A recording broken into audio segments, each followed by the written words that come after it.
সুপ্রিয় দর্শক, দীর্ঘ বিরতির পর দেশের পরিবর্তিত পরিস্থিতিতে বিশ্বেরবাসী মিডিয়ার নিউজ24 ওয়েবসাইট ইউটিউব চ্যানেল থেকে সবাইকে জানাচ্ছি স্বাগত। আমেরিকার পালাবদল, যুদ্ধ না শান্তি, এই আলোচনা ছাপিয়ে অভিবাসীদের মাথায় এখন গণবহিষ্কার আতঙ্ক। এই মুহূর্তে সংযুক্ত হয়েছে আমাদের সাথে মিস্টার প্রদীপ দাস। তিনি কানাডা থেকে পরিচালিত অত্যন্ত জনপ্রিয় দাস মিডিয়ার হিন্দু লাইভস ম্যাটারের কর্ণধার। মিস্টার প্রদীপ দাস, আপনাকে নমস্কার এবং স্বাগত। নমস্কার। আপনার একটি ইউটিউবে সম্প্রচার আমি দেখেছি গত পরশুদিন। অনেক নতুন তথ্য, অনেক বার্তা এর মধ্যে আপনি দেওয়ার চেষ্টা করেছেন। আমি অত্যন্ত মনোযোগ সহকারে প্রায় 1 ঘন্টা আপনার এই কন্টেন্টটি আমি বোঝার চেষ্টা করেছি। তবে আজকে আপনার কাছ থেকে সেই সম্পর্কে ইতিমধ্যে গত 24 ঘন্টায় আরো অনেক ডেভেলপ আছে আমেরিকার রাজনীতিতে এবং নবনির্বাচিত প্রেসিডেন্ট ডোনাল্ড ট্রাম্পের সেই প্রস্তুতি পর্বে। সেই পর্বে আমরা দেখলাম সনাতনীদের মধ্যে, অর্থাৎ বাংলাদেশে যে ইসকনের নিয়ে এত বিতর্ক একটি মহলের, একটি উগ্র গোষ্ঠীর, অথচ আমেরিকা প্রশাসনের সেই প্রস্তুতি পর্বে আমরা দেখছি বেশ কিছু তারকা নাম, তারা সবাই ইসকনের ভক্ত। অর্থাৎ ইসকন মানেই শান্তি, এবং শান্তির দূত হিসেবে তাদেরকে বেছে নিয়েছেন সেই ডোনাল্ড ট্রাম্প। আপনি বলেছেন এবার বিশ্ব দেখতে পাবে ডিফারেন্ট একজন ডোনাল্ড ট্রাম্প। আনপ্রেডিক্টেবল ডোনাল্ড ট্রাম্পকে নিয়ে আপনার এই ভাবনার মূল উৎস কি, এবং কেন আপনার মধ্যে মনে হয়েছে যে তিনি এবার ডিফারেন্ট রূপে আবির্ভূত হচ্ছেন? কেন ডোনাল্ড ট্রাম্প এবার ডিফারেন্ট হবে, এটার প্রধান কারণ হলো আপনারা যেই জিনিসগুলি দেখতে পাচ্ছেন, আমেরিকার ক্ষমতার অলিন্দে যারা আসতেছে, মানে তাদেরকে দিয়ে বোঝা যায় যে সত্যিকারের বিপ্লবী সরকার একটা তৈরি করতেছেন তিনি। সত্যিকারের একটা বিপ্লবী সরকার, বাংলাদেশ বিপ্লবী সরকার নিয়ে তো কথা হচ্ছে। Donald Trump is building A revolutionary government, যার নাম আপনি চিন্তা করতে পারেন নাই। মানুষ নাম ঘোষণার পরে মানুষের হক হয়ে পড়ে গেছে যে কেমনে হইল। যেমন ম্যাট গোয়েস, কংগ্রেসম্যান ম্যাট গোয়েসকে গতকাল অ্যাটর্নি জেনারেল হিসাবে নিয়োগ দেওয়া হয়েছে। অথচ এই ম্যাট গোয়েজের বিরুদ্ধে এই বাইডেনের জাস্টিস ডিপার্টমেন্ট মামলা করেছিল, কেস করেছিল। মানে ওই একটা মেয়ের সাথে তার একটা সম্পর্ক ছিল, মনে করেন 17 বছরের মেয়ে, যেটা আন্ডার এজ বলে। তারা করছে যে তার সাথে নাকি সে দৈহিক সম্পর্কে মিলিত হয়েছে। সো এইটার ক্রিমিনাল কেস, পরে এই কেসটা ড্রপ করছে সাক্ষী প্রমাণের অভাবে। সো যেই মানুষটা অভিযুক্ত থেকে এখন সেই ডিপার্টমেন্টের হেড হয়ে যাচ্ছে, আপনি চিন্তা করেন শিফটটা কত দূর। এই যে ডোনাল্ড ট্রাম্প যে বলতেছে যে আমাকে রাষ্ট্রীয় নিপীড়ন করা হয়েছে, রাষ্ট্রীয় বৈষম্য করা হয়েছে, তার বিরুদ্ধে অনেকগুলি কেস চারিদিকে তাকে দাবায় রাখার চেষ্টা করা হয়েছে এই জাস্টিস ডিপার্টমেন্টের মাধ্যমে। সেটা সত্য হোক, যাই হোক, মানে হয়তো এক পক্ষ বলবে যে ডোনাল্ড ট্রাম্পের বিরুদ্ধে অভিযোগগুলি সত্য, কিন্তু এইটা সত্য যে আপনি যদি সেই অভিযোগের টার্গেট হন, আপনি যদি অভিযুক্ত হন, তাহলে কিন্তু যখন আপনি এবং অভিযুক্ত অবস্থায় যদি আপনি মনে করেন যে আপনি একজন ভিকটিম, ডোনাল্ড ট্রাম্প কিন্তু সেই অবস্থানে আছে। এবং সেই অবস্থানে থেকে তিনি যে কাজগুলি করতেছেন, যেমন রাশিয়া ডিসইনফরমেশন, তার বিরুদ্ধে অভিযোগ এসেছিল যে রাশিয়ার অ্যাসেট, তিনি রাশিয়ার হাতের পুতুল। রাশিয়া তাকে তার ক্যান্ডিডেসি রাশিয়া প্রপাপ করেছে, তাকে দাঁড়া করাইছে রাশিয়া আমেরিকাকে ধ্বংস করার জন্য।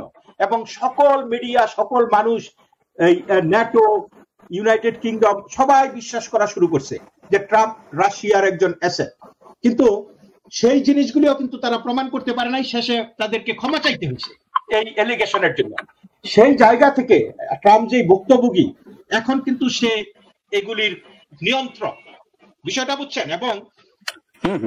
এবং সে বারবারই বলেছে যে মিডিয়া আমার কাছে কখনোই ক্ষমা চায় নাই, যে এই যে রাশিয়ার যে গুজব তারা নিয়ে নেমেছিল, কিন্তু এটা তো অসত্য একটা জিনিস। হ্যাঁ, তো এইরকম বহু ঘটনা, যেমন এই যে তার বিরুদ্ধে স্টর্মি ড্যানিয়েলস, একটা পর্ণ তারকার যে কেসটা ছিল, সেই কেসটাও মানে নানান কিছু গাঁজাখুরি গল্প দিয়া সেই কেসটারে একটা ক্রাইম বানাইছে তারা, যে এইটার লগে ওইটার লগে মিলে ক্রাইম সরাসরি হওয়া উচিত, যে ডাইরেক্ট এভিডেন্স পাইলে সেটা তুমি তার বিরুদ্ধে কেস করতে পারো, কিন্তু ডাইরেক্ট না, ইনডাইরেক্টের পরেও এগুলি করে, বিকজ এই অ্যাটর্নি যারা ডিস্ট্রিক্ট অ্যাটর্নি ছিল তারা ডেমোক্র্যাট, ঠিক আছে। এবং এখানে ষড়যন্ত্র, আমি বলছি না যে ট্রাম্প নির্দোষ, আবার আমি বলছি না দোষী, কারণ ট্রাম্পের যে জিনিসগুলো এগুলি কনক্লুসিভলি প্রমাণিত হয় নাই, কিন্তু তাকে একটা বদান্যতার সাথে, সৌজন্যতার সাথে, he is a x president, একটা এক্স প্রেসিডেন্টের বিরুদ্ধে যখন আপনি এইভাবে নামবেন, তখন আপনার কিন্তু রাজনৈতিক প্রতিহিংসা কিন্তু জিনিসটা সামনে চলে আসে, এবং ট্রাম্প নিজেকে ভিকটিম মনে করেছে। সেই ভিকটিম যখন ক্ষমতার কেন্দ্রে যায়, সেই ভিকটিমের মন মানসিকতা কি হইতে পারে, এবং তার বক্তব্য হলো জাস্টিস ডিপার্টমেন্ট, সে তার জন্য কোনো কিছু করবে না, কিন্তু তার বক্তব্য, আমি আমেরিকানদেরকে নিরাপদ রাখবো। যেই রক্ষক, জাস্টিস ডিপার্টমেন্ট আমাদের জনগণকে রক্ষা করার কথা, সেই রক্ষক যদি ভক্ষক হয়, আমরা সেটা আমেরিকার মাটিতে হইতে দিব না। মানে সুতরাং এই যেমন ম্যাট গোয়েল, সে একজন কংগ্রেসম্যান হওয়ার কারণে হয়তো তার বিরুদ্ধে মামলাটা আর আগায় নাই, মামলাটা ড্রপ করেছে, কিন্তু সাধারণ মানুষ হলে সেই মামলায় কি টিকতে পারতো? Donald Trump is operating on the side of the victim, যে আমি একজন ভিকটিম, এবং আমেরিকার আর কেউ যাতে সরকারের দ্বারা নির্যাতিত, নিগৃহীত, নিপীড়িত না হয়, খেয়াল করছেন এই জায়গা থেকে। সুতরাং এইখান থেকেই সে ডেঞ্জারাস। যেমন লাস্ট টাইমে সে এমন জাদরেল মানুষদেরকে নিয়োগ দেওয়া হয়েছে, জাদরেল মানুষ আমি বলতে বুঝাই যে এই বিভিন্ন কোম্পানির টপ সিইও, একদম টপ, মানে মোস্ট সাকসেসফুল সিইও, তারপরে নামকরা জেনারেল, তারপরে নামকরা উকিল, নামকরা ব্যবসায়ী, মানে এদেরকে নিয়োগ দিয়েছিল তখন। কিন্তু সেই নামকরারা এসে কি করেছে? নামকরারা এসে বলেছে যে ট্রাম্প হইছে ডেঞ্জারাস, সে যেই সমস্ত কথাবার্তা বলে এইটার সাথে তারা ট্রাম্পের ক্যাবিনেটে সার্ভ করবে, কিন্তু ট্রাম্পের কাজগুলিকে পিছন দিক দিয়া মানে গাছ কাটা শুরু করছে। তারা উপরে জল দিত ট্রাম্পের সাথে, পিছন দিকে তারা কাজগুলি, ওই মনে করেন বাংলাদেশের সচিবরা যদি সরকারের সিদ্ধান্ত বাস্তবায়ন না করে, তাহলে কিন্তু সেই সরকার ব্যর্থ হবে, এবং ট্রাম্পের অনেক কাজ তারা আটকায় দিয়েছে। এখন আমরা খুব খুশি হয়েছিলাম যে ট্রাম্প একটা দারুণ ক্যাবিনেট বানিয়েছে, কিন্তু এখন সেই ট্রাম্প শিক্ষা নিচ্ছে জন্য আমি তাদেরকেই করবো যে আমাকে জনগণ ভোট দিয়েছে একটা এজেন্ডার উপর, সেই এজেন্ডা জনগণ বিশ্বাস করেছে। আমার এজেন্ডা খারাপ হোক ভালো হোক, this is the American agenda. এই আমেরিকান এজেন্ডাকে আগায় নেওয়ার জন্য আমার এমন মানুষ দরকার যারা এই এজেন্ডায় বিশ্বাস করে এবং আমার পিছনে গাছ কাটবে না। তিনি সেই সমস্ত মানুষগুলিকে নিয়োগ দিচ্ছেন। ধরেন তুলসী গ্যাবার্ড, ডাইরেক্টর অফ ন্যাশনাল ইন্টেলিজেন্সের তিনি এখন চিফ। 157টা মার্কিন গোয়েন্দা সংস্থা তার কাছে রিপোর্ট করবে, এবং এই জিনিসটা কিন্তু 9/11 এর পরে এই ডিএনআইটা হয়েছে। কারণ 9/11 এর ঘটনার আগে কিন্তু সব এই টেরোরিস্টদের সম্পর্কে তথ্য ছিল, কিন্তু তথ্যগুলি বিচ্ছিন্ন ভাবে ছিল। সিআইএ এর কাছে কিছু তথ্য ছিল, এফবিআই এর কাছে কিছু তথ্য ছিল, এটিএফ এর কাছে কিছু তথ্য ছিল, তো এইরকম ডিই এর কাছে কিছু তথ্য ছিল, ট্রেজারি ডিপার্টমেন্টের কাছে তথ্য ছিল, কিন্তু এই তথ্যগুলি এক জায়গায় ছিল না। একজনের তথ্য আরেকজনে দেখতো না। এফবিআই এর মতো স্বাধীনভাবে ফাংশন করতো, সিআইএ এর মতো করতো, কিন্তু তারা শেয়ার করতো না। একজন আরেকজন মুইকি হনুরে আর কি, একজন আরেকজনের বড় নেতা। এতে করে আমেরিকা ভালনারেবল হয়ে গেছিল, আমেরিকা আক্রমণের শিকার হয়েছে। এরপরে দেখছে যে কোন জায়গায় ফেলগুলি হয়েছে, তখন দেখলো যে সবার কাছে ইনফরমেশন আছে, কিন্তু কেউ কারোর সাথে শেয়ার করে যে মাঠ লেভেলে, মাঠ কর্মী যারা আছে, পুলিশ লেভেলে এই জিনিসটা পৌঁছানো হয়নি। তারা শুধু অফিস লেভেলে আর্ম চেয়ার জেনারেল, যে যুদ্ধক্ষেত্রে না গিয়া চেয়ারে বসে বসে ওই ভিডিও গেমের মধ্যে যুদ্ধ পরিচালনা করে। তো উনি বলছে যে এইভাবে না। তো যাই হোক, এই ডিপার্টমেন্টটা জর্জ বুশ তৈরি করেছিল, এবং সেই ডিপার্টমেন্টের প্রধান এখন তুলসী গ্যাবার্ড। সেই তুলসী গ্যাবার্ডকে বলা হয়েছে যে সে নাকি রাশিয়ার গুপ্তচর। হিলারি ক্লিন্টন 2015 সালে যখন ডেমোক্রেটিক প্রাইমারিতে তুলসী গ্যাবার্ডের সাথে প্রেসিডেন্সিয়াল নির্বাচনের নমিনেশনের জন্য যখন ডিবেটে অংশ নিচ্ছে, তখন হিলারি ক্লিন্টন নিচে বলছে যে আমাদের এখানে এমন একজন দাঁড়িয়ে আছে যে নাকি রাশিয়ান গুপ্তচর, যে নাকি এই মানে সিরিয়ার প্রেসিডেন্ট আল বাশারের বন্ধু। মানে তুলসী গ্যাবার্ডকে মিন করে এই কথাগুলি বলছে। সুতরাং সেই তুলসী গাবার্ডকে তারা এখন এক জায়গায় পিক করেছে, যেখানে সারা আমেরিকার গোয়েন্দাগুলি কি করবে, মানে রিপোর্ট করবে। এবং তুলসী গাবার্ড বলেছে যে আমি শুধু বহিঃশত্রুর বিপক্ষে আমেরিকাকে রক্ষা করব না, আমি দেশের জনগণকে দেশের সরকারের কাছ থেকেও রক্ষা করব। তারপরে তিনি বিবেক রামস্বামীকে, আরেকজন, বাই দ্য ওয়ে এরা সবাই ইসকন না, Tulsi Gabbard ISKCON, Vivek Ramaswamy ISKCON না, but Vivek Ramaswamy is a very dedicated Hindu person. তাকে প্রশ্ন করা হয়েছিল যে তুমি তো একজন হিন্দুত্ববাদী, তো তোমাকে আমেরিকান জনগণ ভোট দিবে কেন? তখন সে বলছে যে আমি একজন প্রাউড হিন্দু, হিন্দু হিসাবে আমি গর্বিত, কিন্তু হিন্দু হওয়ার কারণে আমি কারো কাছে ক্ষমা চাইবো না, কিন্তু আমি আমেরিকার পুরোহিত হওয়ার জন্য নির্বাচন করতেছি না, আমি আমেরিকার প্রেসিডেন্ট হওয়ার জন্য নির্বাচন করতেছি।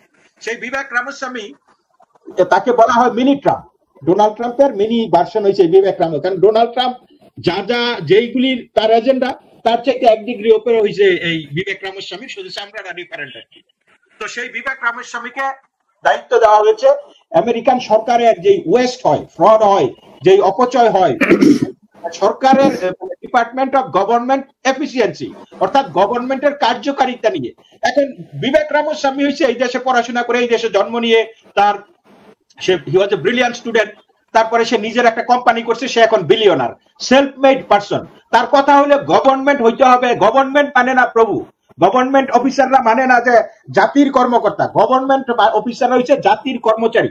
সুতরাং গভর্নমেন্টকে ফাংশন করতে হবে বিজনেস মডেলে। একটা কোম্পানি যেইভাবে তার কর্মচারীরা ফাংশন করে, সেই একইভাবে গভর্নমেন্ট ফাংশন করতে হবে। এবং তার সাথে দিছে বিশ্বের সবচেয়ে বেশি ধনী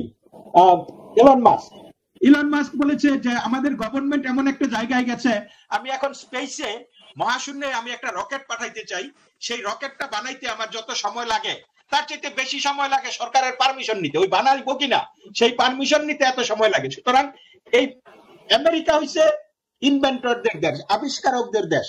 এই দেশ এইরকম গভর্নমেন্ট নিয়ে চলতে পারে না। সুতরাং তাদের দুজনকে দায়িত্ব দিছে এই গভর্নমেন্টকে ছোট করা, এই গভর্নমেন্টকে কার্যকারী করা, এই গভর্নমেন্টের যে অপচয় হয়, মানে হাজার হাজার কোটি ডলার, সেগুলি বন্ধ করা। এবং তারা আমেরিকার গভর্নমেন্ট ধরেন 23 ট্রিলিয়ন ডলারের বাজেট, সেখান থেকে তারা $2.5 ট্রিলিয়ন ছাঁটাই করে ফেলবে। আপনারা ভাবতে পারেন যে কি পরিমাণে অ্যামাউন্ট এটা।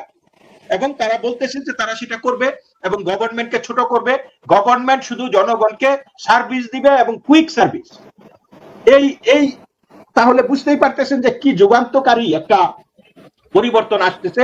এবং this is a true revolutionary government. আমি কিন্তু ট্রাম্পকে কখনোই পছন্দ করি না, because he is a very aggressive person.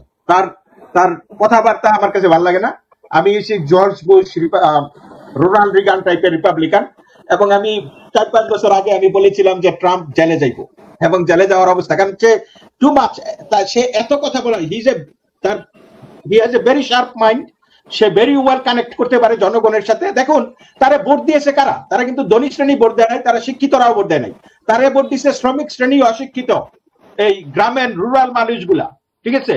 তো সেই মানুষগুলি, ট্রাম্প বিলিয়নার, কিন্তু ওই মানুষগুলি মনে করে যে ট্রাম্প তাদের বন্ধু। কিরকম কানেক্টিভিটি, কানেক্টিং পাওয়ার মানুষের সাথে, মানুষ এটা ভাবতে পারে যে এই বেটা বিলিয়নার, ওই আর আমি সিরা কাথার মধ্যে নিচে শুয়ে থাকি, আমি তারে বন্ধু ভাবি। This is what happen exactly. যারা এই কালোরা সচরাচর ডেমোক্রেটদেরকে ভোট দেয়, কালো ম্যানরা এইবার মানে 48 বছরে এত ভোট কালোদের কেউ পায় নাই কোন প্রেসিডেন্ট। হিসপ্যানিকরা সবসময় ডেমোক্রেটদের ভোট পায়, এইবার মেজরিটি ভোট দিছে ট্রাম্পকে। অ্যাক্রস দি বোর্ড ট্রাম্প হয়ে গেছে, মানে ভোট পেয়েছে। এগুলি কেন? এটা একটা কানেকশন ছিল এবং মানুষ পরিবর্তন চেয়েছে। আমরা মানি না, আমরা যারা নাকি একটু এলিট টাইপের লোকজন আছে তারা এটা মানে না, যে না এটা কেমনে করলো, এই এত মানুষ এত বোকা হয় কি করে, মানুষ কেন বুঝে না, এগুলি অশিক্ষিত লোক, বর্বর লোকেরা। কিন্তু ডেমোক্রেসি, দিস ইজ ডেমোক্রেসি। বর্বর লোকেদের একটা পাওয়ার আছে, তারা তাদের পাওয়ারটা দেখাইছে এবং তারা ট্রাম্পের মধ্যে তাদের আশা ভরসা স্বপ্নকে লালন করতেছে।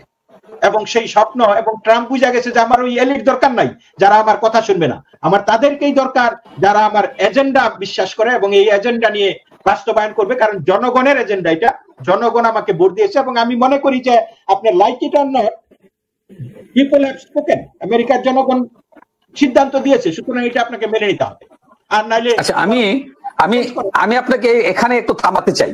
আমি থামিয়ে যে কথাটি জানতে চাই যে ডোনাল্ড ট্রাম্প আনপ্রেডিক্টেবল, এই কথাটির সাথে অনেকেই দ্বিমত পোষণ করেন, সেই অর্থে যে তিনি যা বিশ্বাস করেন তাই বলেন, তার মধ্যে কোনো রাগঢাক নেই। তো রাগঢাক নেই, এটা বরং predictable, he is predictable. Right, আমি সেটাই বলছি যে তিনি কি করতে চান তার মুখে এবং অন্তরে দুটি বিষয় নয়। এই যে তার সহজ সরল একটা মানে স্বীকারোক্তি, এবং আমি এটা পছন্দ করি, আমি এটা করব, তুমি পছন্দ করো না করো তোমার ব্যাপার, that is up to you. এবং সে এই বিশ্বাসের জায়গা থেকে তার একটি নতুন মানে তার প্রত্যাবর্তন এবং তার নতুন একটি জয় মানে কি বলবো অবতার হিসেবে তিনি এসেছেন। অনেকে বলেন, কেউ কেউ বলেন অবতার। আমার এক বন্ধু নির্মল পাল, তিনি বলেন অবতার ডোনাল্ড ট্রাম্প। তো এই যে তার অবতার হয়ে ওঠার গল্পটি, এই গল্পের সাথে তার এবারের যে বাস্তবায়ন, মানে তিনি আপনি বলেছেন আগের বার 2016 সালে তার যে প্রশাসনিক আধিকারিকদের যিনি পছন্দ করেছিলেন তারা তার হয়ে কাজ করেননি, তার হয়ে নিয়োগপ্রাপ্ত হয়েছেন, কিন্তু কাজ করেছেন উল্টোটা। বাট তারা করেছেন, তাদের একটা যুক্তি ছিল যে ট্রাম্পের সব সিদ্ধান্ত তারা মনে প্রাণে বিশ্বাস করতেন না, দেশপ্রেমের জায়গা থেকে ট্রাম্পের অনেক ডিসিশন তারা নন কোঅপারেশন করেছেন। আমি কি বোঝাতে পেরেছি? তার সঙ্গে কি মানে অনৈতিক ভাবে মিসবিহেভ করেছে, নাকি দেশপ্রেমের জায়গা থেকে আধিকারিক দেশ রক্ষার স্বার্থে তারা তাকে নন কোঅপারেশন করেছেন? এই বিষয়টি আপনি কিভাবে দেখবেন? আপনি এটা হচ্ছে কোন পার্সপেক্টিভে দেখতে হবে, কার পার্সপেক্টিভে দেখতে হবে। এই যে ডোনাল্ড ট্রাম্পকে ভোট দিয়েছে কোটি কোটি মানুষ, রাইট? এখন মিডিয়া এবং এলিট শ্রেণী বলতেছে যে মানুষ কেমনে এই কাজটা করতে পারে, ট্রাম্পের মতো মানুষকে কিভাবে ভোট দিতে পারে। এই আপনার তো ফান্ডামেন্টাল জায়গাটাতেই রং। আমি ট্রাম্পকে ব্যক্তিগতভাবে পছন্দ করি না, but people have spoken, this is democracy, মানুষ এইটাই চায়। তাহলে আপনাকে এটা মেনে নিতে পারতেছে? ব্যর্থতা তো আপনার। যেই এলিটরা বলছে আমরা দেশকে রক্ষা করব, মানে এই দেশে তাদের ভার্সন অফ দেশপ্রেম। কিন্তু ট্রাম্প এমন একজন ব্যক্তি যে নাকি দেনে জ্ঞানে ট্রাম্পের যত দোষ ত্রুটি থাকুক আপনি তাকে বলতে পারবেন না যে তার দেশপ্রেম নাই। কয়েকটা জিনিস ফান্ডামেন্টালি ট্রাম্প মানে একদম ক্লিয়ার, সেটা হলো তার দেশের জন্য সে যা কিছু করবে, মানে একদম মানে চরম দেশপ্রেম, এবং তার পরিবারের প্রতি যে ভালোবাসা, তার নীতিতে সে তার দেশপ্রেমে এবং তার পরিবারের প্রতি তার ভালোবাসা, এটা কেউ অস্বীকার করতে পারবে না। এবং তার ছেলে মেয়েদেরকে যেভাবে, আপনি কোনোদিন কোন ট্রাম্পের পোলাপানের নামে কোনো খারাপ কিছু শুনছেন? You will never hear it, because these are such মানে এক্সিলেন্ট এই চিলড্রেন। হ্যাঁ, কিন্তু এখন যেই বাপ এরকম হয়, হ্যাঁ, সে একটু পাগলামি করে, বিকজ ওই যে আমাদের মনের কথাগুলি বলার মতো সৎসাহস নাই, ঠিক আছে? আমরা ইনিয়ে বিনিয়ে কথা বলি, আমরা সুগার কোটিং করি, একটা তিতা জিনিসকে এটা চিনি দিয়ে দিই। Donald Trump is not like that. Donald ট্রাম্পকে প্রশ্ন করা হয়েছিল, মানে তার যেই communication director adviser Hick Hopes, তাকে জিজ্ঞেস করা হয়েছিল, বলছিল যে দেখো এইখানে তো নির্বাচন করতে হলে তোমাকে জনগণের সাথে মিশতে হবে, জনগণের সাথে মিশতে হলে তুমি ওই টাই কোট পরে থাকলে চলবে না, তোমাকে ওই মানে টাই ছাড়া শার্ট পরতে হবে, একটা ওই মানে এই ওয়ার্কিং ক্লাসের মতো তাদের সাথে মিশতে হবে। তখন সে বলছে লিসেন, আমেরিকার মানুষ সবাই আমাকে চিনি, আমি কেডা, আমি সারা জীবন টাই কোট পরে আসছি, আমি বিজনেস, আমি ওই টাই কোট ছাড়া যদি যাই মানুষ ভাববে এটা ফেক, তারা আমাকে মানে গ্রহণ করতে পারবে না। সুতরাং মুখোশের দরকার নেই, মানে তিনি মুখোশ করতে চাননি, তিনি যা তাই থাকতে চেয়েছেন, তিনি মুখোশ করতে চাননি। আমি তো ক্ষমা চাবো না যে আমি ব্যবসা করে আমার সম্পদ হয়েছে, আমি ধনী মানুষ, আমি ধনী বলে তো ক্ষমা চাবো না, বরং আমি ধনী, আমার স্টোরি মানুষকে আমি বলবো যে আমি ধনী মানুষ এবং আমি এইভাবে ধনী হয়েছি হার্ড ওয়ার্ক করে। সো এবং সেইটাই ওই অথেন্টিসিটিটা তার মধ্যে আছে, ঠিক আছে? সো যারা নাকি তাকে ওই ইভেন তারা নিউ ইয়র্ক টাইমসে, ওয়াল স্ট্রিট জার্নালে সেই সাবেক কর্মকর্তারা তখন হোয়াইট হাউসে কাজ করে, তখন তারা অজ্ঞাত নামে আর্টিকেল লিখছে যে আমেরিকাবাসীকে আমরা আশ্বস্ত করতেছি তোমরা মানে প্যারা নিবা না, আমরা এই দেশকে এই ট্রাম্পের হাত থেকে মুক্ত করব, এই দেশ আমরা গভর্নমেন্টকে রক্ষা করতেছি, ট্রাম্পের অনেক কাজই আমরা করতে, এগুলি প্রকাশ্যে তারা লিখেছে ইসে থেকে, আমরা গভর্নমেন্টের মানে ইয়ে থেকে, যেটাকে বলে ডিপ স্টেট আর কি। এবং ট্রাম্পের বক্তব্য ছিল এই ডিপ স্টেট আমি সরাই দেব। ডিপ স্টেট মানে গভর্নমেন্টের ভিতরে আরেকটা গভর্নমেন্ট, সেইটা করলে আমেরিকা আগাবে না। এবং সেই ডিপ স্টেটটা তো ছিল এটা, এবং এখনো এই মানুষগুলি যারা এই যে বিরোধিতা করতেছে, প্রশ্ন করতেছে মানুষ কি করে এতগুলা মানুষকে ভোট দিয়ে, মানে কোটি কোটি মানুষ কি করে স্টুপিড হয়, কি করে আরে ভোট দেয়, সেই ডিপ স্টেট, এটাও কিন্তু ডিপ স্টেটের অংশ, যে তারা সত্যটাকে মেনে নিতে পারতেছে না। তো তার অর্থ, তার মানে কি তারা সত্য, নাকি আমেরিকান মানুষ যারা যারা মনে করেন খেটে খাওয়া মানুষ, পরিবারের জন্য এই চিন্তা করতে হয় তাদেরকে যে আজকে আমি কি খাবার দেবো টেবিলে, ও দ্রব্য মূল্যের ঊর্ধ্বগতি, 20% দাম বেড়ে গেছে জিনিসপত্রের, সেই তারা হিমশিম খাচ্ছে, তারা বেশি জানে, নাকি যেই ব্যক্তি এই আপনার আমার মতো কথা কইয়া কোটি কোটি ডলার বেতন পায়, এই মুদি দোকানে যায় নাই যে এক প্যাকেট দুধের দাম কত বা এক হালি ডিমের দাম কত, যার কোনো আইডিয়া নাই কোন ব্যক্তিটা মোর অথেন্টিক। সুতরাং হ্যাঁ, আমি শিক্ষিত হলে বলবো যে আরে বেটা ওই বেটা ভোটার কোনো কিছু জানে না, কিন্তু জনগণ ভোট দিয়েছে এবং আমেরিকান পিপল আর ভেরি, মানে আমি দেখেছি যে ইতিহাসের বিভিন্ন পটভূমিতে তারা যে সিদ্ধান্ত নিয়েছে তারা সঠিক। এবং আমি মনে করি, আমি ট্রাম্পকে ব্যক্তিগতভাবে যতই অপছন্দ করি, আমি মনে করি যে তার দেশের জন্য একটা ওই সেই আক্ষেপটা রয়ে গেছে যে 2000 তার পূর্বের শাসনামলে যেটা তিনি করতে পারেন নাই, তিনি সেটা করতে চান, কারণ তিনি রাইটফুলি আমি বলবো যে তাকে সাবোটেজ করা হয়েছে নানান ভাবে। এবার আমি যে কথাটা বলতে গিয়ে আটকে গেলাম নেটের কারণে, সেটা হচ্ছে আমেরিকার প্রেসিডেন্ট ডোনাল্ড ট্রাম্প নির্বাচিত হয়েছেন, সারা বিশ্বে তোলপাড়, সমালোচনা, আলোচনা, আপনার গুণ গান বন্দনা সবই হচ্ছে। আমাদের দক্ষিণ এশিয়া আমরা যারা বসবাস করি, আমরা যখন ভালো থাকার স্বপ্ন দেখি আমেরিকার মতো, আমরা ভালো থাকতে চাই। এই ভালো থাকার জায়গায় তিনি কতটুকু ভূমিকা রাখবেন, যেখানে ভূ রাজনৈতিক পরিস্থিতিতে আমেরিকার নীতি ছিল নিকট অতীত যে গভর্নমেন্ট ছিল ডেমোক্রেটদের, শুধু যুদ্ধ যুদ্ধ আর যুদ্ধ, অন্য দেশের হস্তক্ষেপ, এই বিষয়গুলো থেকে নীতিগত গুণগত কোনো পরিবর্তন আসবে কিনা ডোনাল্ড ট্রাম্পের এই রাজত্বে, সেই ব্যাপারে কিছু বলুন। পরিবর্তন আসবে যেখানে আমেরিকার স্বার্থের বিষয়গুলি আছে, যেমন আপনার ন্যাটোর কথা ধরেন, আমেরিকাই ন্যাটো অ্যালায়েন্সকে লিড করে। আমেরিকা যত সামরিক যত পয়সা আছে, অস্ত্র টস্ত্র যা কিছু, অধিকাংশই আমেরিকান সেনা আমেরিকান। তো ন্যাটোকে যেমন বলা হয়েছে এর আগেও যে মানে ন্যাটোর চুক্তিতে কিন্তু আছে যে প্রত্যেকটা দেশ তার জিডিপি মিনিমাম 2% খরচ করতে হবে ডিফেন্সে, প্রত্যেকটা দেশ, এই ন্যাটোর ভুক্ত দেশগুলি। কিন্তু একমাত্র আমেরিকা বাদে আর কোন দেশ 2% করে নাই। এবং আমেরিকা বলছে যে যদি তোমরা তোমাদের টাকা না দাও তাহলে আমি এই জোট থেকে বেরিয়ে যাবো, ন্যাটো থেকে বেরিয়ে যাবো, তোমরা তোমাদেরটা রক্ষা করবা। এবং কারণ আমেরিকার উপর তারা খুব নির্ভরশীল হয়ে পড়ছে, এটা কিন্তু এর আগের টার্মও বলছে, এবং তারা অল্প বাড়াইছে, 2% কেউ যায় নাই। তো এইবার তিনি লাস্ট বলে দিয়েছে 2% তোমরা যদি না দাও তাহলে তোমাদের ডিফেন্স, তোমাদের নিরাপত্তা তোমরা নিশ্চিত করতে হবে, আমেরিকা তোমাদের পাশে থাকবে না। সো সে কিন্তু বন্ধু আর শত্রু দেখতেছে না, তিনি দেখতেছেন আমেরিকার স্বার্থটা, আমেরিকার স্বার্থ রক্ষা হলে তিনি আসেন, নাইলে নাই। সেই একইভাবে ভারত কিন্তু বলছে যে মোদি আমার পরম বন্ধু, মোদির সাথে আমার পরম বন্ধুত্ব, কিন্তু ইন্ডিয়া হইছে দ্য ওয়ার্স্ট ট্রেড অ্যাবিউজার। ঠিক আছে, তিনি বলেছেন যে ইন্ডিয়ার সাথে তুমি বাণিজ্য করবা, ইন্ডিয়া তোমার সাথে ব্যবসায় চুরিদারি করে, তোমার সাথে নকলবাজি করে, ইন্ডিয়া এইটা আমি বন্ধ করব। বাট মোদির সাথে আমার দারুণ সম্পর্ক, ভারতের সাথে আমার দারুণ সম্পর্ক, কিন্তু আমি এটা বরদাস্ত করব না। আমার সাথে বিজনেস রিলেশন করে তুমি এই চিটিংবাজি করবা, সেই এবং সেইখানে বলছে বিশ্বের মধ্যে এই ট্রেডের ক্ষেত্রে, বাণিজ্যের ক্ষেত্রে ভারত সবচাইতে এই সুযোগগুলো নেই, যেখানে যেখানে ফাঁক ফোকর আছে। এখন মোদি হয়েছে ভারতের ট্রাম্প। ঠিক আছে, মোদির মতো আমার কাজই এইটা, আমি যেখানে যেখানে ফাঁক ফোকর আছে আমি ব্যবসা আমার দেশের স্বার্থে করব। এখন ট্রাম্পও তার দেশের স্বার্থে এটা করতেছে, আমার দেশের স্বার্থে আমি করবো, যে এটা আমি হইতে দেবো না। সো এখন টক্কর লাগবে, কিন্তু তাদের রিলেশনশিপ ইজ ফাইন এই দিক থেকে। এখন আরেকটা জিনিস হলো ভূরাজনৈতিক, এখন কোন বিষয়গুলি আমাদের সামনে আসবে সেটা আমরা দেখতে হবে, যে কোন একটা স্পেসিফিক ইস্যু নিয়ে আমাদের কথা বলতে হবে গৌরবভাবে।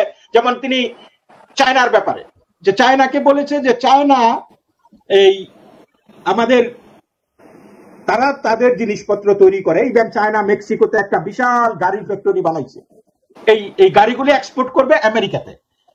বলছে যে মেক্সিকোতে গাড়ি বানায় যদি আমেরিকাতে পাঠানো হয় তাহলে এটার জন্য আমি 200% ট্যারিফ দেব। মানে একটা গাড়ি যদি আপনার বানাইতে 10,000 খরচ হয়, আপনার আমেরিকাতে এই গাড়িটা আস্তে আস্তে $30,000 হয়ে যাবে, তারপরে দেই তোমার গাড়ি কাটা কিনে। বাট আমি আমাদের পার্টস কিনা যদি গাড়ি বানাও তাহলে ঠিক আছে, আমাদের দেশে বিক্রি করতে পারবা। সো এই যে দেখেন, মেক্সিকো তো তাদের প্রতিবেশী, ইভেন কানাডাকেও বলতেছে যে এই কানাডার বর্ডার নিয়ে কথা বলতেছে, কানাডার বর্ডার দিয়ে প্রচুর মানুষ আসতেছে, যে কানাডা ভিসা দিচ্ছে, এখন মেক্সিকোতে তারা বন্ধ করতেছে, কিন্তু কানাডা দিয়া মানুষ আসতেছে ভিসা নিয়ে, আমার দেশে ভিসা নিয়ে, তারপরে যেহেতু বর্ডারে খুব বেশি লোকজন নাই ঢুকা পড়তেছে, আমরা সেটা বন্ধ করব। ভিসা দেওয়ার, কাকে ভিসা দিচ্ছে না দিচ্ছে এইটা কানাডাকে আরো কঠিন হইতে হবে। সো এটা তাদের পার্সপেক্টিভ থেকে তারা দেখতেছে না যে প্রতিবেশী নাকি বিদেশি, দে ডোন্ট কেয়ার। তারা তাদের স্বার্থ যেখানে হবে সেটা বাংলাদেশও হইতে পারে, আমি জানি না বাংলাদেশের সাথে কোন স্বার্থে তাদের চলবে, তবে সেই জিনিসটাই মেক আমেরিকা গ্রেট অ্যাগেইন, এইটাই তার প্রধান উদ্দেশ্য, স্লোগান। তো ওই যে এমন না যে আমি যুদ্ধ করে দেশ দখল করব বা আমি চায়নাকে দমায় রাখবো, রাশিয়াকে দমায়, সেইটা ট্রাম্পের পলিসি না। ট্রাম্পের পলিসি হলো America to make America great again. আমরা সুখে শান্তিতে থাকতে চাই, আমরা কারোর সাথে ঝামেলা চাই না, আমাদের সাথে ঝামেলা করলে তোমাদের ঝামেলা হবে। This is his message.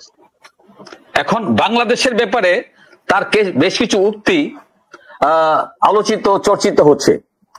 এই ব্যাপারে বাংলাদেশের গণতন্ত্র, বাংলাদেশের রাজনীতি, এই ব্যাপারে ট্রাম্পের কোন ভূমিকা, উনি যা বলেছেন সেই ব্যাপারে আপনার কিছু বক্তব্য যদি থাকে আপনি বলতে পারেন।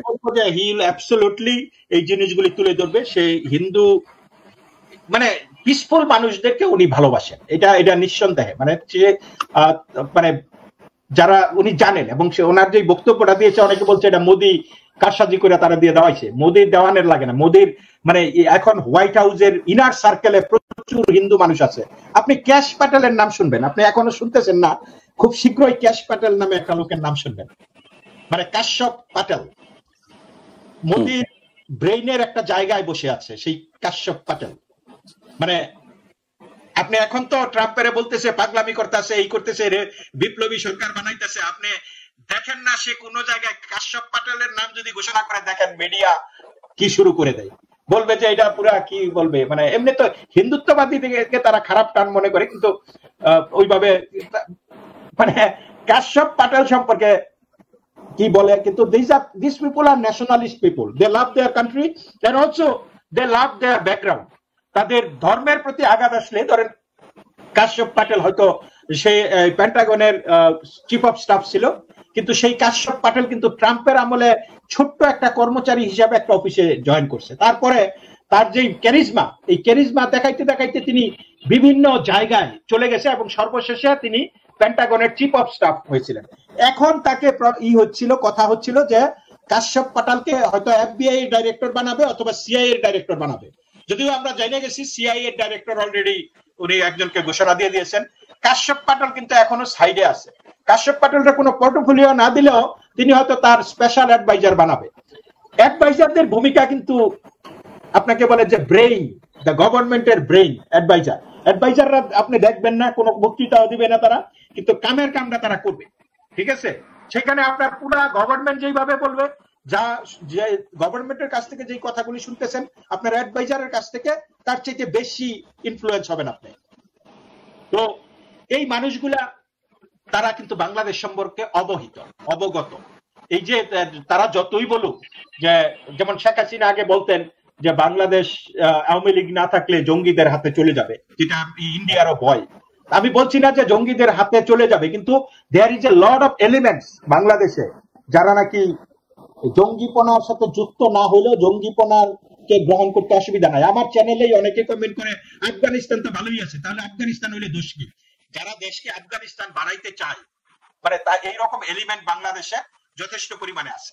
আইসিস পতাকা আপনি পৃথিবীর কোন দেশে থাকলে তাদেরকে কিন্তু অ্যারেস্ট করবে, কিন্তু আমরা দেখেছি বাংলাদেশের বিভিন্ন জায়গায়, ইভেন মিলিটারিদের, আমি সেটা করতে চাই, কিন্তু আইসিস পতাকা আমরা বিভিন্ন জায়গায় উঠতে দেখেছি বা করতে মানে মানুষের হাতে দেখেছি, কিন্তু কোনো অ্যাকশন নেওয়া হচ্ছে না। This is a dangerous. আপনি যদি ধর্মের দোহাই দিয়ে যে আইসিস নিজেদের পতাকা হিসাবে বেছে নিয়েছে, আপনি যদি বলেন যে এটা আমাদের কালেমার পতাকা, সামথিং ইজ রং দেয়ার, আপনি শাক দিয়ে মাছ ডাকার চেষ্টা করতেছেন। এই জিনিসগুলি সরকারকে, এগুলি কিন্তু দেখবে তারা, কারণ ওয়েস্টার্নদের কাছে, যেমন এই যে হিটলারের যেই নাৎসিদের যে সিম্বলটা, রাইট, সেই সিম্বলটা অনেকে বলতে চায় যে এটা তো হিন্দুদের স্বস্তিকা চান, কিন্তু স্বস্তিকা কিন্তু এরকম না, এটা উল্টা। হ্যাঁ, কিন্তু তারপরও আপনি এই ধর্মের দোহাই দিয়ে আপনি নাৎসিবাদকে ধারণ করবেন, এইটা কিন্তু পৃথিবী মেনে নেয় নাই, ঠিক আছে? এখনো কিন্তু নাৎসি যদি কেউ পায় তাকে বিচারের কাঠগড়ায় আনা হবে। ঠিক এইরকমই আইসিস কোথাও দেখলে, পতাকা দেখলে কিন্তু মানুষ বা সরকার এটাকে ভালোভাবে নিবে না। আপনার দেখেন আইসিস এর লোকজনকে তারা একটা বাংলাদেশি বংশোদ্ভূত মেয়ে, ব্রিটিশ মেয়ে শামীমা বেগমের নাম শুনেছেন আপনি? আইসিস সিরিয়াতে, ওর কিন্তু ব্রিটিশে জন্ম, তার নাগরিকত্ব বাদ করে দিচ্ছে, তাকে আসতেই দিচ্ছে না। এরকম আমেরিকা তো করেছে, মানে আইসিসটাকে এত ডেঞ্জারাসলি দেখে, অথচ আমরা দেখি বাংলাদেশে আইসিস এর পতাকা উড়ায়। দিস ইজ মানে এই জিনিস ডেঞ্জারাস। তারা আমলে নিবে। মোটামুটি আমার আপনার কাছ থেকে ভালো তথ্য পেলাম। আর একটু বিষয় আমি আলোকপাত করতে চাই আপনার মাধ্যমে, সেটা হচ্ছে যে আমাদের নিকট ভবিষ্যতে আমাদের দেশে স্থিতিশীলতা ফিরিয়ে আনার স্বার্থে আমাদের আমেরিকা প্রশাসনের নতুন যে প্রেসিডেন্ট নির্বাচিত হয়েছেন, তিনি আমাদের জন্য কতটুকু ভূমিকা, পজিটিভ ইতিবাচক ভূমিকা রাখবেন বলে আপনি বিভিন্ন সূত্র জানতে পেরেছেন, যে অন্ততপক্ষে আমরা একটা স্থিতিশীল শান্তি প্রিয় একটি দেশ। হ্যাঁ, বলুন। আমেরিকার ভাস্ট পাওয়ার, ওকে, আমেরিকার পাওয়ারকে, এই যে আমরা শুনলাম আমেরিকাকে থ্রাই কেয়ার করি, আমরা শুনলাম কয়েকদিন আগে মাহমুদুর রহমানের কাছ থেকে আমেরিকাকে থ্রাই কেয়ার করি, অথচ এরাই পূর্বের বক্তব্যগুলি, ভিডিওগুলি দেখেন, পিনাকি ভট্টাচার্য থেকে ইলিয়াস হোসেন বা কনক সারোয়ার, তারা কিন্তু সবসময় America is watching. America sanction দিয়েছে, ট্রেজারি ডিপার্টমেন্ট র্যাপের বিরুদ্ধে স্যাংশন দিয়েছে, ট্রেজারি আমেরিকা বিজনেস নিষেধাজ্ঞা দিয়েছে, কত কিছু আমরা শুনেছি, আমেরিকার স্তুতি গান শুনেছি। এখন আমেরিকার ক্ষমতার পালাবদলের পরে তারা কিন্তু এখন বলতেছে আমেরিকাকে আমরা থোড়াই করি। আপনি আমেরিকাকে থোড়াই কেয়ার করলে করে কোনো পার পাবেন না। আমেরিকা যদি আপনার বিরুদ্ধে নিষেধাজ্ঞা দেয়, আপনি শুধু আমেরিকা আসার দরকার নেই, যেটা আমেরিকাতে যাবো না, আপনি দুবাইতেও যাইতে পারবেন না, ওকে, আপনি ঘর থেকেও বেরোতে পারবেন না, ঠিক আছে? দিস ইজ এ বিকজ তাদের ইন্টারেস্ট গুলি এত ব্যাপক। যেমন রাশিয়াকে সুইফট থেকে আলাদা করে দিচ্ছে, রাশিয়ার মতো একটা দেশ বেরোতে পারতেছে না। এবং বিকজ আপনি আমেরিকান ফাইন্যান্সিয়াল যে স্ট্রাকচার, সেই সিস্টেমে আপনি কাজ করতে হবে, ওয়ার্ল্ড বাণিজ্যগুলি সেইভাবে হচ্ছে। রাশিয়া এখন অল্প দামে চায়নার কাছে, ইন্ডিয়ার কাছে তেল বেচা টিকা থাকতে হচ্ছে, তাদের কিন্তু আর কিছু নাই, ইটস ফিনিশড।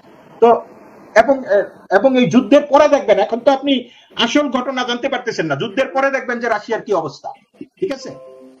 তো এখন গণবহিষ্কারের ব্যাপারে আপনি একটা আতঙ্কের কথা জানিয়েছেন।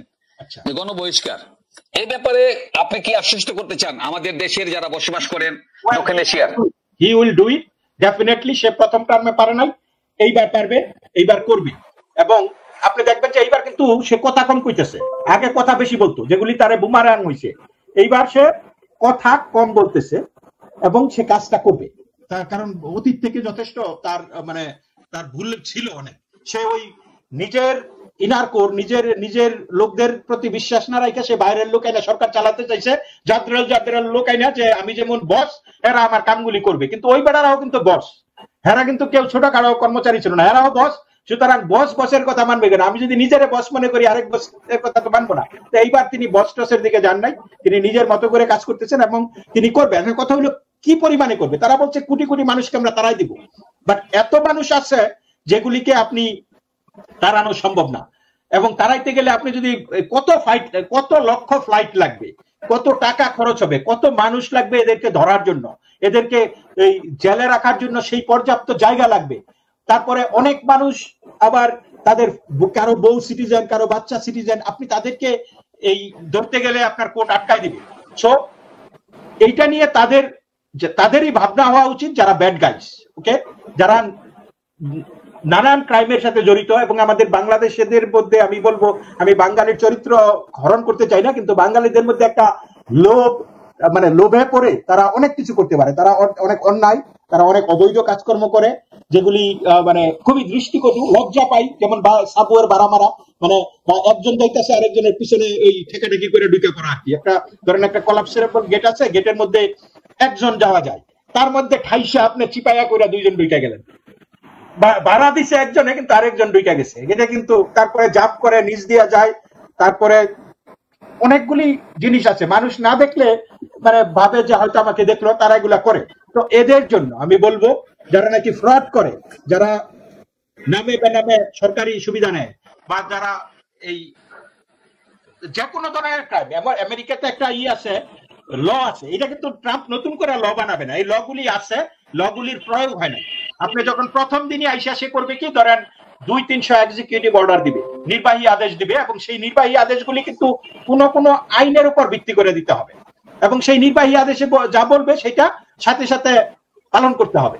তো সেই আদেশগুলি এমন আসবে, হইতে পারে টার্গেটেড, একটা গ্রুপকে টার্গেট করে যে ওকে এই কাজগুলি যারা করছে তাদেরকে ধরো, বুঝছেন? তো আর এখানকার আইনে আছে যে পুলিশ যারা নাকি দোষী সাব্যস্ত হয়েছে, যে বা তার জেল জরিমানা হয় নাই কিন্তু তার শাস্তিটা হয়তো জাজ করে রাখছে, উইথড্র করে রাখছে, যে সাসপেন্ড করে রাখছে, যে এই লোকটাকে কিন্তু শাস্তি দিলে তাকে 1 বছরের পরিমাণে জেল হইতে পারতো, এইরকম কেস যাদের নামে আছে তাদের কিন্তু রিপোর্ট করার কথা, পুলিশ কিন্তু ইমিগ্রেশনকে রিপোর্ট করার কথা, এবং এই তার সাজার মেয়াদ শেষ হইলে কিন্তু তাকে ডিপোর্ট করার কথা। তো এইরকম বহু মানুষ আছে, তারা তাদেরকে টার্গেট করবে। কিন্তু যেমন ট্রাম্প তার শাসনামলে এসে বলেছিল যে মুসলিম ব্যান করব, মুসলমানদেরকে এই দেশে আসতে দিব না, এইটা করে কিন্তু একটা ধাক্কা তিনি খেয়েছিলেন। তিনি কিন্তু মুসলিম ব্যানের অর্ডার দিয়েছিলেন, অর্ডার দেওয়ার পরে কোর্ট বলছে যে না, তুমি তো আমাদের দেশের সংবিধানের প্রথম জিনিসটাই হইছে তুমি ধর্মীয় স্বাধীনতা থাকবে, বাক স্বাধীনতা থাকবে, এই সমস্ত স্বাধীনতা তো তুমি হরণ করতে পারো না, তুমি ডিসক্রিমিনেট করতে পারো না ধর্মের ভিত্তিতে, বয়সের ভিত্তিতে, লিঙ্গের ভিত্তিতে। তো এইখানে যেহেতু তুমি বলেছো মুসলিম ব্যান, সেহেতু তুমি এটা অবৈধ কাজ করেছো। তখন তারা মানে ট্রাম্পের বক্তব্য ছিল যে আমি রাষ্ট্রপতি, আমার সরকার, আমার ক্ষমতা আছে এই দেশে কে আসবে কে না আসবে, কাকে স্পেশাল স্ট্যাটাস দেওয়া হবে, সুরক্ষা দেওয়া হবে, বা কাকে স্পেশালি বহিষ্কার করা হবে, এই এখতিয়ার সম্পূর্ণ প্রেসিডেন্টের উপর। কোর্ট বলছে যে ইয়েস আমরা মানি, এই এখতিয়ার সম্পূর্ণ প্রেসিডেন্টের উপর।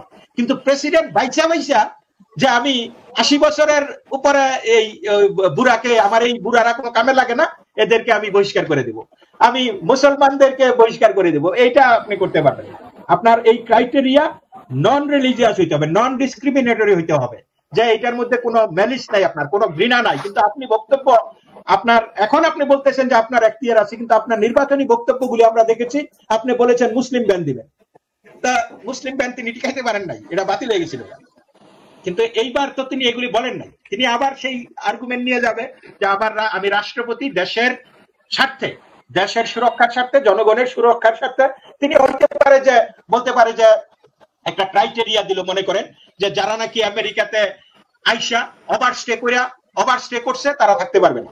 তার মানে ওভারস্টে, আপনি যদি ওভারস্টে করেন সেটা হিন্দু, মুসলমান, বৌদ্ধ, খ্রিস্টান যেই হইতে পারে, এখানে কোনো ধর্মের কোনো বালাই নাই, একটা ক্রাইটেরিয়া দেওয়া হয়েছে, গভর্নমেন্ট রুল আপনি ব্রেক করছেন, আপনার বাতিল। বা এমন হইতে পারে যে যারা নাকি আমেরিকার বিরুদ্ধে ফেসবুকে পোস্ট দিছে তাদেরকে আমরা আমেরিকাতে ঢুকতে দিব না, তাদের বহিষ্কার করে। তাহলে America they can mind the Facebook, তাদের সিরিয়ান নেটওয়ার্ক আছে, ঠিক আছে? আপনি এই আমাদের সাংবাদিক সুভাষ দা, আপনি ঘরে বসে আছেন, দেখেন তারা যদি মনে করে যে স্যাটেলাইটে আপনার ঘরের ইটি নিয়ে যাবে, তারা দেখেন কালেক্টিভ দেয়ার ইজ একটা গাড়ি মনে করেন কোটি কোটি গাড়ির মধ্যে একটা গাড়ি আছে একটা রাস্তায়, সেই গাড়িটার লাইসেন্স প্লেটও তারা কালেক্ট করতে পারবে। They have the technology, they have the man power, they have the capability, মানে দে ক্যান ডু ইট। তো সেই জায়গাটায় যদি যে আমেরিকার বিরুদ্ধে তুমি আগে থেকেই, কিন্তু তারপরে তুমি স্বার্থের কারণে, টাকার কারণে আমেরিকায় আসছো, আমেরিকায় এসে থাকতেছো, আবার আমেরিকার বিরুদ্ধে কথা বলতেছো, তা সেইটা যদি তারা মনে করে যে আমরা আগে থেকেই বাতিল করে দেবো, সেটা দে ক্যান ডু ইট। তারা they can mind all this social media, কে কি বক্তব্য রেখেছে, কোথায় কি কারণে, they have a right to do that. যে আমেরিকায় তুমি, যদিও এটা ধরেন আভ্যন্তরীণ, আমি বলবো যে রাইটের কথা যখন আমি বললাম, রাইট মানে প্রত্যেকটা মানুষেরই গোপনীয়তার একটা অধিকার আছে, ঠিক আছে? আপনি আবার ফোনে ঢুকা উচিত না, বা আমেরিকাতে এই ল গুলি খুবই স্ট্রিক্ট, গভর্নমেন্ট ইচ্ছা করলেই আমার গোপনীয়তা লঙ্ঘন করতে পারবে না। কিন্তু বিদেশে কিন্তু আমেরিকান সরকারের কোনো দায় নাই, আমি চায়নার গোপনীয় জিনিস সংগ্রহ করবো, এটা তাদের part of their intelligence gathering, they can do it. আমি সেই দিক থেকে বলতেছি যে তারা যদি এই যে, মানে এটা একটা উদাহরণ দিলাম যে আপনি ফেসবুকে কি পোস্ট করতেছেন, তারা যদি মনে করে যে পুরা সোশ্যাল মিডিয়াটাকে, পুরা ইন্টারনেটটাকে তারা মাইনিং করে এই তথ্য কালেক্ট করবে, বা কালেক্ট যে করে না এটা আমি নিশ্চিত না, কারণ তারা মেটা ডাটা সবসময় কালেক্ট করে রাখে, কোটি কোটি কোটি কোটি ফাইল, তারা এগুলি অনেক সময় প্রকাশ্যে এসেছে যে কার লগে কে কি কইছে, এই গল্পগুলি তাদের কাছে আছে। সো এমন হইতে পারে সেই তথ্যগুলি আছে। এখন যদি তারা মনে করে যে আমাদের কাছে যে তথ্য আছে এগুলি অ্যানালাইজ করে যারা আমেরিকার বিরুদ্ধে ধারণা পোষণ করে তারা আমেরিকা থেকে ব্যান, গভর্নমেন্ট কিন্তু এটাকে সাপোর্ট করবে, আর এই কোর্ট কিন্তু এটাকে বাতিল করবে না।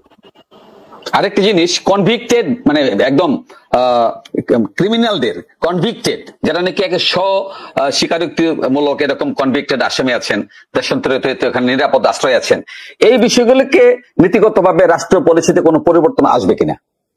কনভিক্টেড মানে কি বাংলাদেশের প্রেক্ষাপটে আপনি বলতেছেন, রাইট? শুধু বাংলাদেশ না, বিভিন্ন দেশে অনেক কনভিক্টেড অপরাধী চিহ্নিত। সেই কনভিক্টে আমেরিকার অধিকার, মানে আমেরিকা ইজ এ কান্ট্রি, আপনি আমেরিকাকে রিকোয়েস্ট করতে পারেন, আমেরিকাকে অর্ডার করতে পারবেন না যে দৌড় দিয়ে আমার এই লোককে চাই, এটা ফেরত দিতে হবে, they don't work like that. আপনি রিকোয়েস্ট করতে, আমেরিকা যেই জায়গা থেকে ফাংশন করবে, আপনি বললেন আর দিয়ে দেবে সেটা হবে না। আমেরিকা দেখবে যে এটা এইখানে কোনো রাজনৈতিক বিষয় আছে কিনা, বা ওই মানুষটার অধিকার লঙ্ঘিত হবে কিনা, যেই মানুষটাকে, মানে ওই সময় ইট ইজ ভেরি টাফ, কারণ হইলো প্রত্যেকটা বিষয়গুলি এগুলি যেগুলি মানে স্পর্শকাতর বিষয়গুলি রাজনৈতিক, কোনো না কোনো ভাবে রাজনীতি জড়িত। হ্যাঁ, এবং এই কনভিক্টেড হয়েছে, দেখা গেছে যে ফেয়ার ট্রায়াল হয় নাই। হ্যাঁ, আমরা আমরা আমরা আমরা জানি আমাদের তৃতীয় বিশ্বের বিচার ব্যবস্থা কি, আগেই রায় হয়ে যায়, মানে তারপরে গণদোলাই তো আছে না।